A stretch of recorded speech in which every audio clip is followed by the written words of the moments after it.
Hello everyone, in this video I will go over some progress to my vision guidance based flight for a quadcopter. I will briefly go over my previous iteration and then describe the changes I have made, then what I plan to do next. The drone is equipped with a SpeedyBee F405 V4 flight controller, a Raspberry Pi 4 and a Raspberry Pi Zero. For autonomous flight, the system must be able to both receive commands and determine its current position. In the earlier iteration, the Raspberry Pi Zero emulated a GPS module by sending NMEA strings to the flight controller. Meanwhile, the Raspberry Pi 4 processed the camera feed, detected a specific reference object, and determined the drone's position relative to that object. However, the transfer of positional data between the two Raspberry Pis created a lot of lag. Due to the lag, the whole vision to GPS system could only operate under 1 frame per second, effectively a 1 Hz refresh rate for the GPS emulator. Ideally, a GPS would have a refresh rate of 5 to 10 Hz. I determined the main problem that caused the lag was the file transfer between the Raspberry Pi 4 and Zero.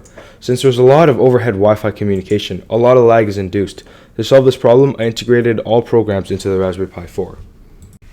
This would mean that the Raspberry Pi 4 ran the vision code, the MAvlink commands, and the GPS emulator.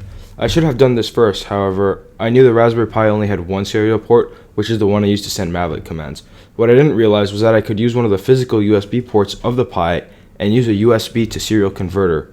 This permitted me to have the Pi output through 2 different ports, so I used the physical USB port to send GPS coordinates.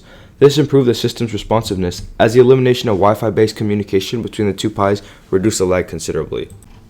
To verify that the drone was responding correctly to the emulated GPS input, I programmed the drone to fly 1 meter and land. I removed the props off and manually raised the drone. It seemed to work. During the takeoff sequence it didn't move up, and the motors increased in speed, indicating that the system was reacting to the GPS input. This was just a test, and I don't know how the drone will actually act in a flight. Moving forward, I aim to actually fly the drone using vision and the navigation system.